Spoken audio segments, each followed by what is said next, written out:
তো বন্ধুরা দেখতে পাচ্ছ এখানে 500 মতো চিকেন আছে। আজকে আমি চিকেনটা খুব সহজে এবং শর্টে রান্না করব কাঁচা লঙ্কা দিয়ে। তো এখানে 500 মতো চিকেন আছে। এখানে পেঁয়াজ কুচি, আদা কুচি, কাঁচা লঙ্কা, রসুন, টমেটো কুচি, আর এখানে আছে আলু কাটা। তো চলো আমি আজ খুব সহজ করে এবং খুব শর্টে মাংসটা রান্না করছি। তো এবার আমি আলুগুলোকে ভেজে নেব। আর এদিকে আমি কাঁচা লঙ্কা, আদা, রসুন হালকা পেস্ট করব, খুব একটা পেস্ট করব না, ঠিক আছে? তো আলুটা আমার লাল লাল করে ভাজা হয়ে গেল। এখন আলুটা আমি তুলে রাখবো। এবার কড়াইয়ের মধ্যে আমি দিয়ে দেবো পেঁয়াজ কুচুলিটা,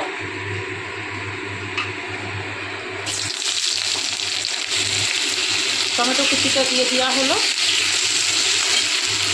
এই হচ্ছে জিরের গুঁড়ো, ধনের গুঁড়ো, হলুদের গুঁড়ো, এই দেবো গরম মশলা।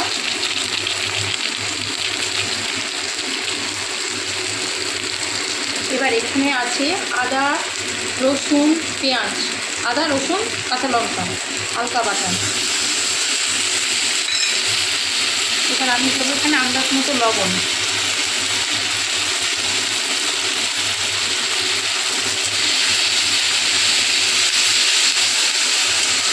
বন্ধুরা এটা কাঁচা লঙ্কার তরকারি, একদম যার জন্য একদম কালার আসেনি। মশলাটা কষানো হচ্ছে, মশলাটা কষানো হয়ে গেলে আমি চিকেনটা তুলে দেবো। মশলাটা আমার অলরেডি কষানো হয়ে গেছে। এবার এর মধ্যে আমি চিকেনটা দিয়ে দেবো।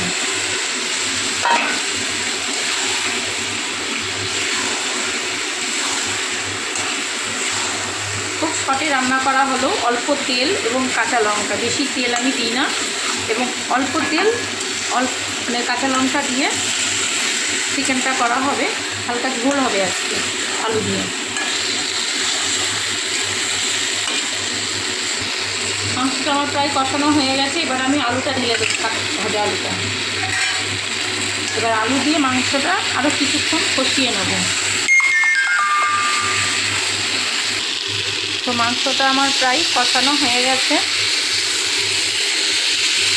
মশলা বেশি দাও কিন্তু তেলটা কম খাও, এতে পেটের কোনো ক্ষতি হবে না।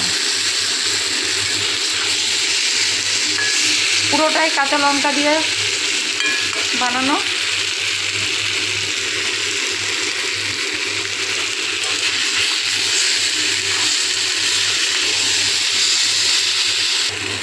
তো এবার আমি জল দিয়ে দেবো।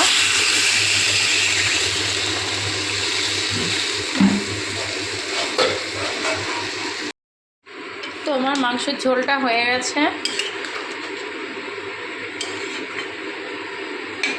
এবার আমি নামিয়ে ফেলবো।